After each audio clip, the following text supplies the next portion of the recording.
Now, turning to our program, I'm pleased to welcome Jeff Fleming, Communications Director to the Office of Mayor Cavalier Johnson, to introduce today's speaker. Jeff? Well, since 1996, Jeffrey Norman has worn the uniform of the Milwaukee Police Department. In his time on the job, he's worked in a wide range of positions and throughout that time earned regular promotions. So after serving as acting chief for a number of months, the Milwaukee Fire and Police Commission formally appointed Norman to the office of chief in the fall of 2021. That timing is noteworthy because crime in Milwaukee has dramatically declined during his tenure.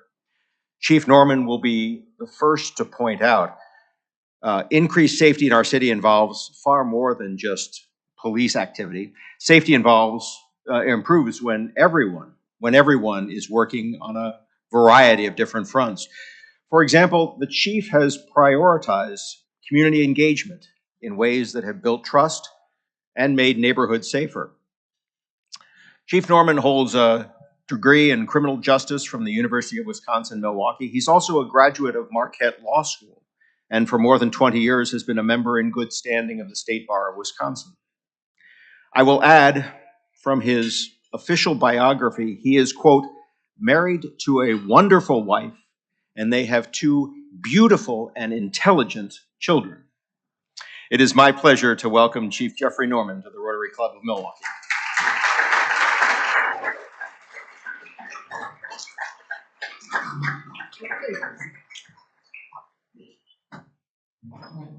And yes, that is a direct quote from my biography. When you understand what's important in your life, that is a helpful North Star for the work that you do, especially within our community. Well, it's great to be back. I didn't know if I was going to get another invitation to come back, but I will say it is so much appreciation on behalf of the department, on behalf of myself, to be able to have another discussion with you all about our city. But before I start, I always like to recognize my team members here because it's important to know, as I may be the leader of the Milwaukee Police Department, the work cannot be done without the individuals who make up the executive team and those who are the men and women of the Milwaukee Police Department, which I always say 365 days a year, 7 days a week, 24 hours a day, holidays included, we work to keep our community safe. But I'd like to recognize Heather Huff, Chief of Staff for the Milwaukee Police Department over there. Nicole Waltner, who is the chief or assistant chief of the Criminal Investigation Bureau. Elvis Locke, who's on the executive team. And also Stephen Johnson, he's the assistant chief of patrol. So these are some big responsibilities within our department. Thank you. Just a little bit of a secret. They're here to keep everybody honest, though, too. So if you want to throw a tomato or lettuce at me, they're going to get you. I'm just messing. So the last time I presented to the Rotary was in April of 2022. Then I was recently installed as the permanent chief, not even 6 months into the gig. Fast forward to today, I am pleased to be here and pleased to tell you my commitment to this community safety and the well-being has not changed. In 2022, I shared with you that I was born, raised, and still live in our great city with my wife, Dr. Norman, and my two kids. In 2022, my son was a teenager. Now he's in college. Yes, I'm a little bit lighter in the pockets. My daughter is soon to follow. It is crazy how my kids have aged. I have not. There we go. I get the punchline. See that, Heather? I told you then when I approached policing from the lens, this is my city. This is my family city. I view policing as a service industry, a service to our greater community. Just like my age, that hasn't changed. I still view policing and public safety from a lens of a resident, a husband, and a father. How I want to keep my family feeling safe is how I want to keep our entire community safe. In 2022, I shared with you the start of a year that had its challenges. January 2022, we had 2 police officers shot. Unfortunately, we still have those challenges. We had another officer shot last month, and unfortunately, many in between those years. We lost an officer in the line of duty in 2023.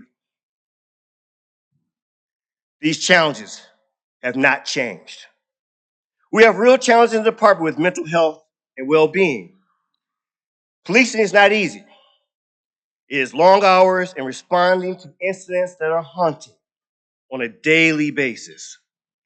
The exposure to people's worst moments of trauma over and over again takes its toll on us. We have lost members and former members to suicide. I'm proud to say that we leaned into this challenge, for we have increased commitment to wellness initiatives for our officers because we cannot best serve our community when we are broken ourselves. Despite these challenges, what I've observed in this time is how our community wraps their support around us, and I'm so humbled by this. There are people in our community who do bad things and bring harm, but when they do, what amazes me is just how many more people choose to do good. I am always grateful for your ongoing support, especially at most challenging times. I thank you all. Every quarter, the mayor and I hold a press conference to report out on our crime data for the public to be aware of our trends. Our next press conference will be held in the next week or so, and we'll report out on the first quarter data of 2025. But as you can see behind me, or to the sides of me, these are our crime data from 2022 to 2024. We are trending in the right direction. And that's because of all of us, all of you in here, and those who understand the lift of the work that we're doing within our community. We should be proud of that. 2022 was a very challenging year for part-time crimes, but we all know that there have been substantial decreases in crime since then. In 2022, we were on the heels of the pandemic. Isolation and interpersonal relationship skills were a challenge. For violent crime, unfortunately, the most impactful aspect of violent crime within our community was the unable to resolve our conflict and personal resolutions in a productive or right manner. Conflict resolution is still a significant issue, and while violent crime is down, it still remains a significant issue. In 2023, my team and I created a violent crime plan. This is a public-facing document that details the department's strategies and initiatives to combat violent crime in our city. The plan was not static and always evolving as new crime trends are identified and new ideas and approaches are created. Our work never stops. I'm pleased to announce that we have an updated crime plan that will be released in the coming weeks. When it's announced, please read it, engage, ask questions, offer ideas, and remember, public safety is everyone's responsibility.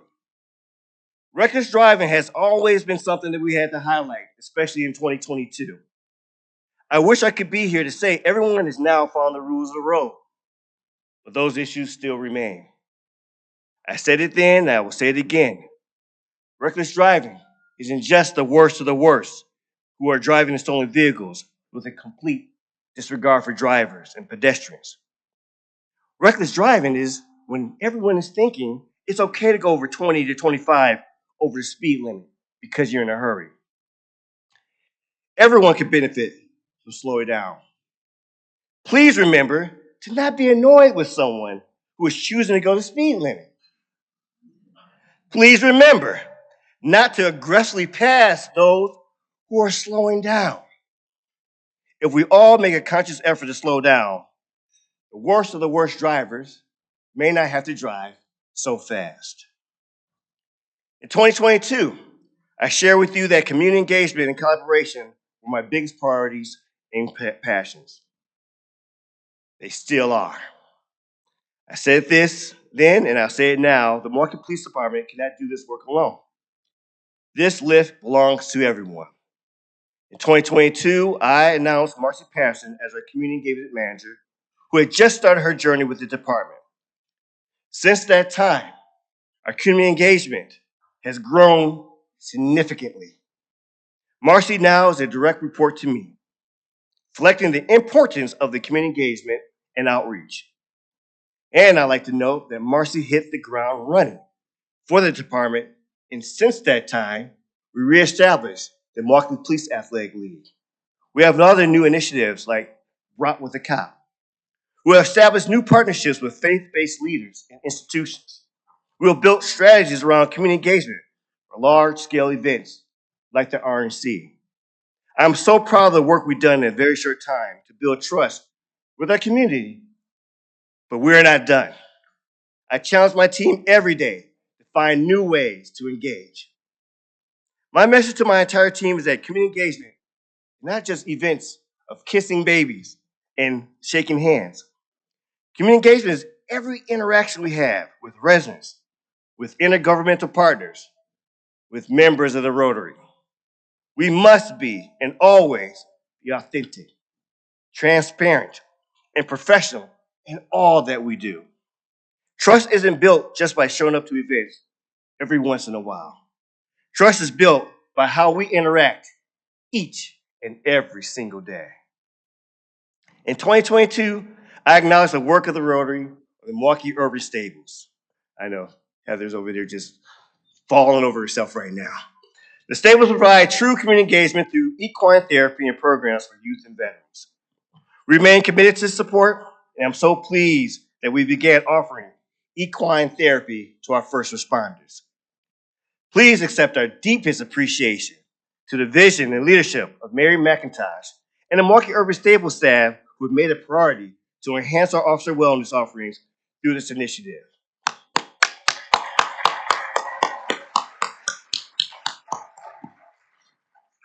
I asked the Rotary to contribute to Public Safety Lift in 2022, and I continue to ask to contribute to this still.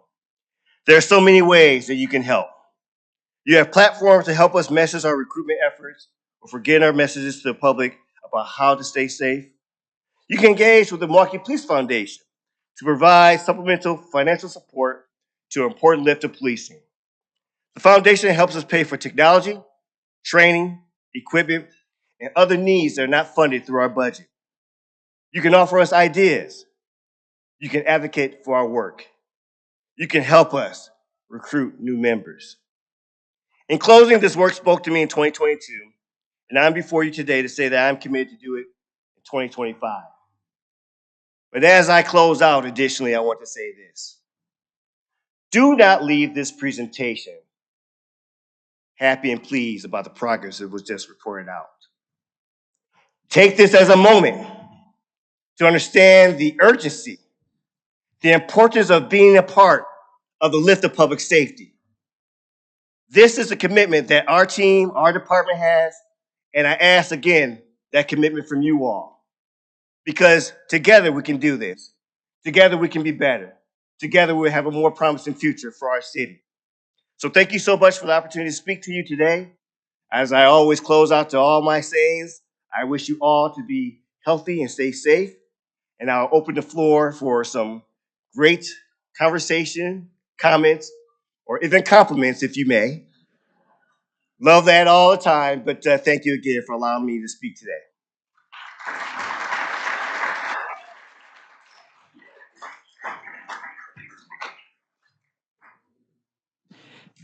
Thank you, Chief. And you certainly left us a lot of time for questions. So I'm hoping that we have a lot of people that come up here to the mic. So I'm going to start here with Tom and then Sue.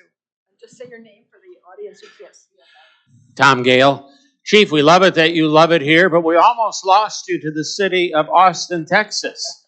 Are there any other cities that you're talking to? Man. So I will say this much, and I will almost say thank you for that question, Tom. We have a lot of talent in our city. It is always wonderful to have those who recognize the work that is going on within this city. Have opportunities come before me? Absolutely, but I will say this. I understand the work that I'm doing, and even during that time of some of the, wooing, the foot never got off the pedal. If you recall, during that time, we had that thing called the RNC. Myself and the team were working 20-hour days. We put all our effort into the work that needed to be done because that was what was on our agenda and on our plate. So I'm here, committed, working, putting the foot on the pedal, never let it off. But definitely appreciate that. Sometimes, it's nice to say, "Oh, wow, other people like me too." Thank you, Chief Norman. Could you just expand a little bit about what is being done today for police wellness? Oh my goodness, I don't know where to start. So beyond just having a really robust wellness team made up of practitioners, we have licensed therapists, licensed psychologists. We have a chaplaincy program and also a police support program of other sworn officers, civilians. But we have so many different outreach in regards to we have quarterly updates with our wellness team. We have peer support during when we have like officer and critical incidents.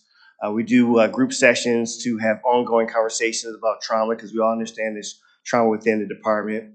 Again, we talked about having the collaboration with the Milwaukee Urban Stables for equine therapy.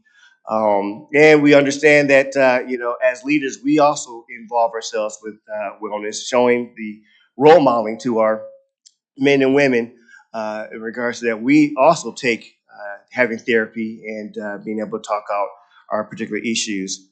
As we're doing regular updates with the wellness team within the department, we hear about how much of the engagement they have offices across our district. So we span the entire city, 96 square miles of the city, and we have meeting spots all across the particular city for officers to have engagement with our wellness team because we know that we don't expect them to always come to you. Before the team came into this particular position, the only time that you can meet with the wellness team if you had to go out to 6800 North Titonian, which is our police academy. Now we spread that to have the outreach because we understand the issues and trauma is real. And hearing the feedback from our team of how many officers are taking advantage of these engagement opportunities. But we're always going to do more. I know that we've talked with a lot of different organizations. The Department Bureau of Justice and Assistance have Valor that talks about suicide and talks about in regards to how do we engage our particular officers in that conversation. Also, again, leading into more trauma informed work because we all know that we don't go to the birthday parties and weddings. We're going to see sometimes individuals at their worst. So we still open the conversation and say, if there's other opportunities. I know that we've had some conversations with Rotary members here that, what we could do more. But I am really proud of how we are leaning into this because we do understand if we cannot have our members at the, best version of themselves, how can they serve our community in a broken or hurt manner? Hi, Chief Alex Zamora. I'll start off with a compliment. I'm a lifelong resident of District 6, and I'm grateful for the traffic enforcement that I've seen near my home and throughout. So thank you and for your focus on reckless driving and mitigating that. Appreciate that. You do have an alderman here who's pretty much on us about ensuring that level of activity and engagement there. So I failed to recognize Alderman Bergalis over here, but definitely he keeps a little bug in our ear in regards to ensuring that we are showing that love all across the community. We do have a traffic safety unit that is involved in that. We do have staffing issues. We have unfortunately saw a decrease, but it doesn't say that they're the only ones who do this work of traffic enforcement. Every district is under the watchful eye of Assistant Chief Steve Johnson, ensure that we're all carrying the weight of the traffic enforcement, but we do still have a public-facing website where if you see issues, you can call in, but also use that for a communication tool for our traffic safety unit to be part of that, proactive, strategic understanding where the need is. So I appreciate that feedback there, sir. Thank you, Chief. So my question, can you speak about, what you've seen and what your thoughts are on the huge prevalence now of tinted windshields? And oh my goodness, the department is doing on that one. So the whole purpose of that is to be anonymous. As much as our public loves to see us go after the bad guy, it comes with risk. For those who engage in reckless driving, have a level of recklessness. They don't care about you going to work, our kids going to school. We have to really balance how do we engage those individuals who are really working hard to be anonymous and to ensure that there is, a difficulty to hold someone accountable. That doesn't stop us from attempting to traffic stops. We still do. But there's so many other different tools that are being utilized. One of the things I know that we're working in cooperation with our state legislature and our elected officials, we started to tow. Our Fire and Police Commission allowed us to tow vehicles that are involved in reckless driving. I know there's some legislation looking at expanding that because we have to understand we have to take away the modality of how they commit the crime, which is their vehicle. But it's not easy. I think there's still some other particular things we can do. I don't know if there can be some level of going after the companies that tint the windows, especially when you talk about the windshield, which is illegal. So there's opportunities that we can still collaborate. Have a great relationship with the mayor and the common council, and have the support of our Fire and Police Commission. But this is where the feedback and just seeing what are the opportunities that we can do to have another level of enforcement, another level to impact that particular reckless and disrespectful behavior of tinting all your windows around so that you can't see who the particular driver is. James Robinson, thank you so much for your presentation and for being here today. In looking at your data, one thing I saw was an uptick in carjackings. Mm-hmm. Last summer, I was involved in one in front of a public market. The car behind me was carjacked. I called 911, and within a minute, I heard sirens, and you guys were on it, which was phenomenal. Yeah. I'm just wondering how you're tackling that issue and what we can do as citizens to be more aware of it, more prepared for it, and respond to it. So first, I just want to extend my apologies for your experience there, knowing that that's a traumatic situation to deal with. So there's a couple of things. Let's start with what we're doing. We have a number of different operations out there, something that's within our violent crime plan, Operation Winter Guardian, where there's a specific task force in the areas of concern looking for individuals who are taking the opportunity to unfortunately do that particular type of crime, carjacking. But as Summer Guardian is an engagement tool for gun violence, Winter Guardian is an engagement tool for carjacking. So we are going around to valets, we're going around to different businesses, doing informational, talking about how you can protect yourself, how your customers can protect themselves. Because one of the things that we are dealing with in the age of technology is we just can't I put my phones on the table there. We can't get off our phones. We can't get off our phones. We unfortunately love our technology to a point where it's counterproductive of our safety. There's been times where there's been situations where individuals who are whether looking for maps or trying to respond back to that text, whatever, carjacking is a crime of opportunity. They look for those who are not paying attention. They look for those what we call an easy target. So that transitions to how you all can work to protect yourselves. Be vigilant. The unfortunate thing is that we are very good at catching carjackers, but I'd like us to be better at preventing. Meaning that if you allow the opportunity when you're in your iPad or laptop, there's better places to do catching up on work than inside your vehicle, especially when it's running. And don't get me wrong, it's not to say that it's victimize the victim, because it's all about trying to what we call target hardening. Make it more difficult for those who want to get those who are not paying attention to say, hey, you know what? And we hear this from those who are involved in that type of behavior. If they were paying attention, we would have went off to someone else. And so it helps to be vigilant, aware, and if somebody has to be on the phone, somebody be a lookout, just trying to understand, like, okay, there are signs out there, those who are, hanging around certain areas and unfortunately looking for, a target out there. Again, video surveillance and, talking to your businesses, valets, don't leave cars unattended too long. Ensuring that we have a good system in regards to making sure that we're putting our vehicles up. Because unfortunately, as in robberies, because carjacking is just a robbery, it's all about vigilance. It's all about not being a crime of opportunity because it happens so quickly. And so definitely working again to have the what we call target hardening, but we're doing our part because we're catching them, we're holding people accountable, and we're messaging that out to our public. Good afternoon. Thank you for being here. I'm Kathy Eli, and I was mayor of Wauwatosa for 8 years. Met with my police chief and my fire chief once a week for those 8 years. So I really became aware that your two departments, the fire department and the police department, are on the front line of the symptoms, the ramifications of social problems. And I encourage everyone in this room and elected officials to pay more attention, because our police departments can help us understand what root causes are that you're dealing with on a daily basis. So I want to thank you for that. Appreciate it. I also noticed that on your closure rates, everything was increasing on a positive rate, except for one area, and that was rape. And I'm just curious if you are aware of why that is.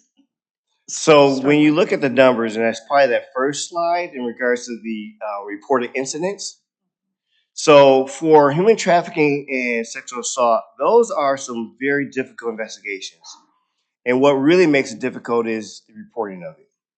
And so it could be a glass half empty, glass half full. You know, there is what we call within the criminal justice field the undercurrent, underbody of data, meaning that those unreported crimes, those are the ones where, you know, people did not either come forward or felt not comfortable going forward. And so I am a glass half full type of guy, knowing that that is a sensitive, particular type of incident. Having those who feel comfortable enough to report to us is a good thing in my eyes, meaning that that gives us a chance to respond, impact, support, engage. You know, there's people from the, our domestic violence community here that, you know, we are looking for every particular resource and service, whether it's warm handoffs or instrumental partnerships. But seeing that there are more people coming forward to support and to engage a department where it's hard to have that trust. As you can see in my lapel, one of the things that we're proud of as a department, last year we were able to be bestowed the trust certificate for a large department from the International Association of Chiefs of Police. This is a commitment to building trust within the community. We are one of the few major city chiefs departments who have gotten that certificate, which is a partnership. We had to have like certain standards to be met, because we understand that without trust, you don't really get anything else. Support, cooperation. And so when we see these particular type of numbers, I would feel that our people are doing the right thing of engaging, connecting, and say nurturing trust with the community that we do serve to get those particular type of reportings. I also want to thank you on the departments. There's been just a significant increase in the past 10 years of departments working together very collaboratively, and that has made a huge difference in how our county and our greater metropolitan area works together. So thank you very much for that. Thank you. The greatest showing was the RNC. That was a huge, huge undertaking, and if it wasn't for the collaboration, not only citywide, countywide, but also statewide and nationwide. Thank you for your presentation, and congratulations to the City Council and to the Mayor for supporting the Police Department. That's a good partnership. Yes, sir. My question relates to young people in the Youth Athletic League that you talked about some time ago. Could you give us a status report of your relationship with youths and sports and where it might be in the future? So as we are, again, engaging in the Milwaukee Police Athletic League, I know that recent report I had that we had over 1,000 touch points with our youth in the city. And this is just a small core group of officers with Milwaukee Police Department, but we also engage with our community liaison officers, our community partnership unit, and also other officers to have these particular touch points. But we have a number of different events like the Brought with a Cop. It works with not only the youth, but we have a cadet program, which is high school students who are engaged in working with the police department to, again, be exposed to the workings of the police department, but also auxiliaries and police aides. We work with schools. We work with a number of different community organizations. I believe in, I don't remember what the acronym is. How to help me out? UConn, the United Community, or oh Lord, you don't know either? Okay. Well, these are the consortium of community organizations across the country. I mean, across the city that we work on. You know, engagement at the parks. We work collaboratively with the Safe and Sound. Love them. I mean, there's a real working hand in hand. As I said, coming into this particular position back in 2021, even when I was even the interim or acting chief, collaboration is a new public safety strategy. You know, we all have a relative subject matter expertise to bring to the pot, bring to the table that we can use. And what we see now is that the collaborations are real, but they're being sustained. No more one-hit wonders. No more that we're just doing something to have a little feel-good story out there. These are being maintained, nurtured, and having people like Marcy Patterson, who is that is her direct prime directive to continue to navigate these relationships, build more, but also to continue to nurture the ones that we do have so that no one feels like we're just here and gone tomorrow. Because our youth, as you just said, needs this consistency out of us. But it's important to understand that we cannot be the only ones doing it. Our prime directive is law enforcement, meaning that we enforce the law. But we do have, most important, a hand in engaging and ensuring that we are taking care of and engaging the most vulnerable in our community, which is our youth. Is this water for mine or is this a shared water up here? I don't want to. I didn't know. Did anybody else know this is all me? Nobody breathed on anything like that, did they? My wife's a physician. She'll be like, "You're not being very healthy right now." I'm just messing. Good afternoon, Chief. My name is TJ Molinari. Thank you for your commitment to public service and for your team for being here and all you do for the city of Milwaukee. I'm a city of Milwaukee resident myself. We're very appreciative of all the service. Thankless job, so thank you. Thank you. My question is this. I've been following the developments in the New York Police Department and all the emphasis of information technology. The background of the commissioner there is in IT, which I found to be very surprising, but it makes sense. And given that, I was wondering if Milwaukee had thoughts on better ways to use IT in policing to improve effectiveness and improve performance of the department. If you had any thoughts on that. Absolutely. We lean into technology. Technology is a game changer, not only for our institution profession, but for all of our respective businesses. So as we all know, we have staffing issues. There is some issues in regards to, is that the best individual to handle that particular type of work? Technology can be the game changer or it can be a force multiplier. So we looked at technology from, again, using for our communication systems, for investigation systems. I know that we've been approved or have support for our drone program, which again gives a bigger eyesight of, the particular responding to calls or being able to get a good handle on particular calls. But technology is used for report writing. So there's a lot of efficiencies that come out of technology. We have to be very careful, as we all know, especially when we talk about AI. Putting information into a system that can be shared. We have sensitive particular systems. We have what's called CJIS compliant, meaning that we need to make sure that those who have eyes on these particular type of systems are allowed to have eyes on these particular systems. So we have to, it's a balancing act about how much technology we embrace. Is this something that meets the approval of our elected officials, our residents, but also that we have the funding, because that's another thing about technology, it can be quite expensive. And so we have to be very careful about what technology we use, how it's being used, the tracking, and also being able to, maintain it. We had transitioned to body-worn cameras, which is a big technology that we use. It wasn't about acquiring the equipment. It was about maintaining and the, archives and the, records and everything. So we really lean into technology, and that came before if I came into this particular position.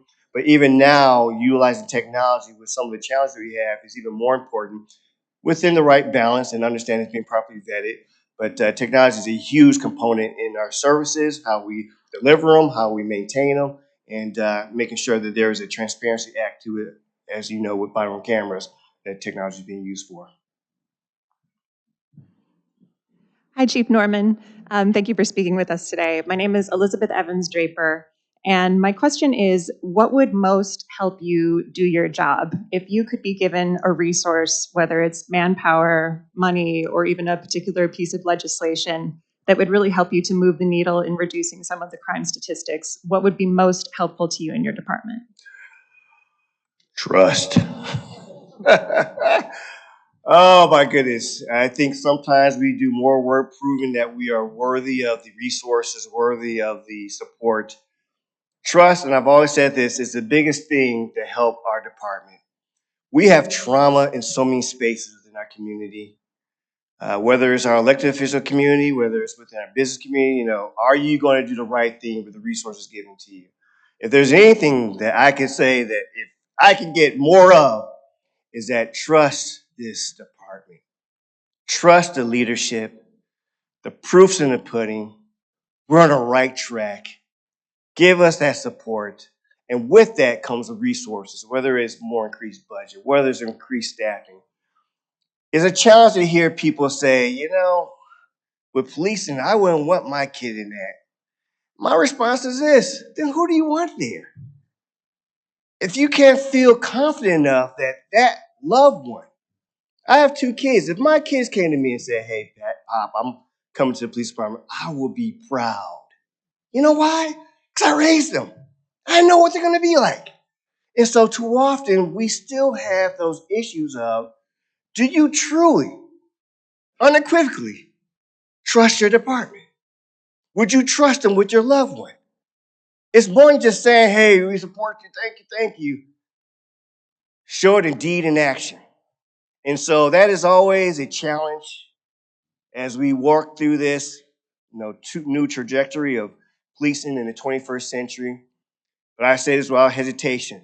If there's anything, if you can wave a wand or if you've been around, Bewitched can twitch your nose, give us that trust and trust that even when we do mess up, there will be accountability, that there will be that type of level of making sure that we make sure we keep our house right. Absolutely. That is what I asked for. Thank you. Chief Norman, thank you for being here today. Tina Owen Moore. This kind of touches on that a little bit, having had families in law enforcement, like my family members in law enforcement. A lot of times people who go into law enforcement, it's because they had a family member or knew someone in there. And you mentioned to all of us that you would like us to help you find people, help you recruit. Yes. So give us your best pitch for what we can say. What do you tell to family members or your officers tell to family members so that they join, so that we can encourage other people also? Why join the force? So I will say this. First of all, to touch on that, those are our best recruiters. As a chief, I am involved in all the graduations, and I've seen that who walks across the stage with that particular candidate, that recruit officer who's graduating, is usually someone from the profession. So they are our greatest recruitment tool. And through the support of the city, there's a referral program that's out there for that particular type of behavior. But I'll say this. If you have the desire to serve, if you believe in a noble profession in regards that there is those individuals who wake up every day with desire to help, desire to be involved in doing something good, the spark of understanding that there's a need that needs to be addressed, to be handled, that you want a particular profession that every day is not the same, but the work is. That even though you may have sometimes thanklessness, there are many other individuals who are thankful. That so many people have been on this particular project for 29 years can still wake up with a smile because this profession speaks to you, that this is a calling, not a job, maybe a career. This is the reason why you should join this wonderful profession, because it speaks to who you are and that you will be satisfying that need to serve. We have time for one more brief question. Thank you. Sure. Hi, Chief Tom Lujak. Thank you for your service. Thank you for the service of all of your fellow team members. My question is also related to recruitment. How difficult is it to find people today, and what are the kind of qualifications people are presenting when they do come to the department? Is there a good pool out there, and is budget or financing your department at all a help or an impediment in getting the best people out on the street for us? So you gave me like a compound question, but we're trying to find them all.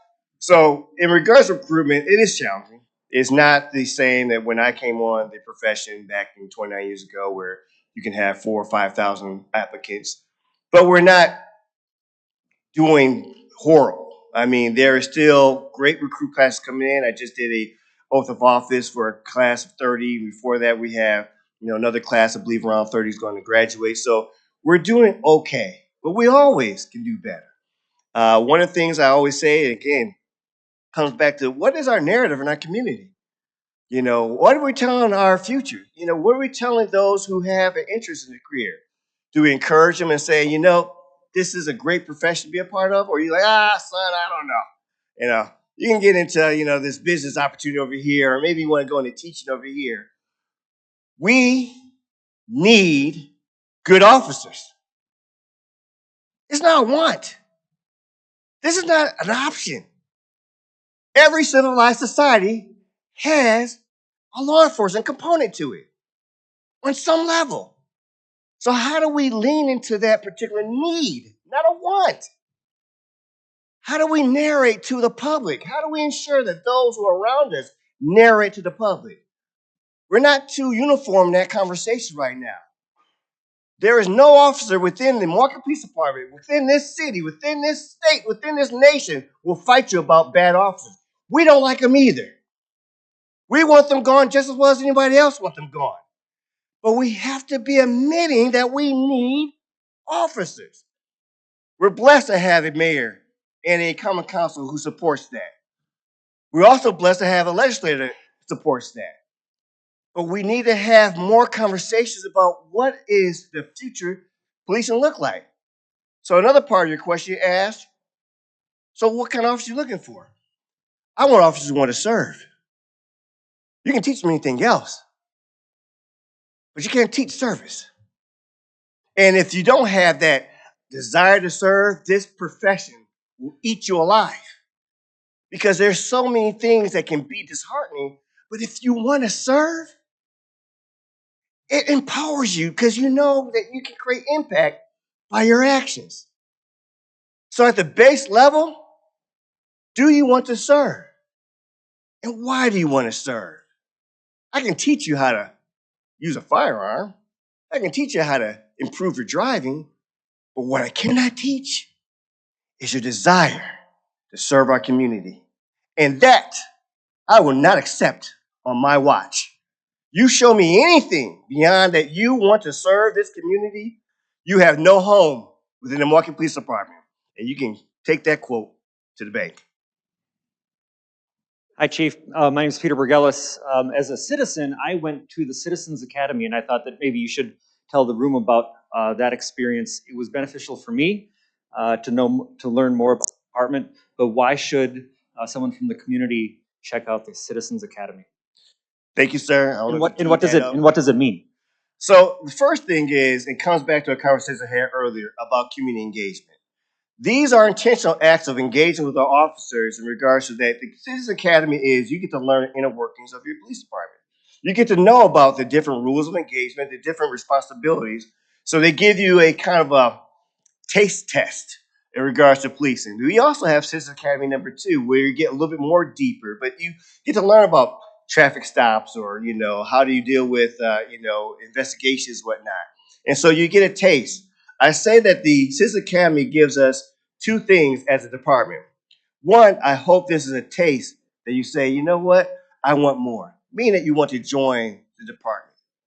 But if that doesn't work for you, if that's not your, cup of tea, the second is, I always say that now you're an ambassador for your department. You see what we do. You have a good handle on some of the challenges that we have. Please speak on that.